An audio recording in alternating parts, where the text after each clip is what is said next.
ఆటోమేటిక్గా ఒక సెల్ఫీ దిగాలనే ఆలోచన వస్తుంది వాళ్ళకు. ఆ సెల్ఫీలు దిగే క్రమంలో కావచ్చు, రీల్స్ చేసే క్రమంలో కావచ్చు, స్టంట్స్ చేస్తూ వాళ్ళ ప్రాణాలకు ముప్పు తీసుకురావద్దు, వాళ్ళ జీవితం అంతా వాళ్ళ కుటుంబాలకు తీరిన విషాదాన్ని మిగల్చవద్దని చెప్పి అటవీ శాఖ సిబ్బంది సూచిస్తున్నారు.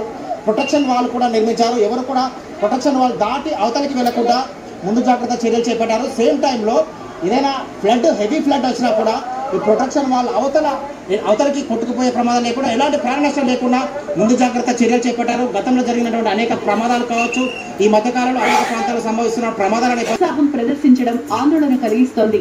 సో ఈ విధంగా మనం అక్కడ చూస్తున్నాం. పైన ఒకవైపు అటవీ శాఖ సిబ్బంది హెచ్చరికలు జారీ చేస్తున్న అత్యుత్సాహంతో ఈ విధంగా పైకి పోయి వాళ్ళంతా అక్కడ పైన మనకు బోగత వాటర్ ఫాల్స్ పైన వాళ్ళంతా అటవీ శాఖ అధికారుల కళ్ళు కప్పి పైకి పోయినటువంటి వాళ్ళు. ఒకవేళ జరగడానికి జరిగి అక్కడి నుండి కాలు జారి పడిపోయినా అటవీ శాఖ దానికి బాధ్యత వహించాల్సింది. అటవీ శాఖ వాళ్ళు ఇట్లాంటి మూర్ఖులను కట్టడి చేసే ప్రయత్నాలు చేస్తున్నా అటవీ శాఖ అధికారుల కళ్ళు కప్పి ఈ విధంగా రీల్స్ కోసం, సెల్ఫీల కోసం పైకి వెళ్ళి రెస్క్యూ చేస్తున్నారు. చూస్తున్నాం. అంత పైకి వెళ్ళి 50 అడుగుల పైకి వెళ్ళి అక్కడి నుంచి దూకడం కోసం కావచ్చు, లేకపోతే అక్కడ సెల్ఫీల కోసం కావచ్చు, ఇటువంటి ఆరాటపడుతున్నారు. ఇటువంటి వాళ్ళని కట్టడి చేయడం కోసం అటవీ శాఖ ఇక్కడ ప్రత్యేక సిబ్బందిని కూడా ఏర్పాటు చేసింది.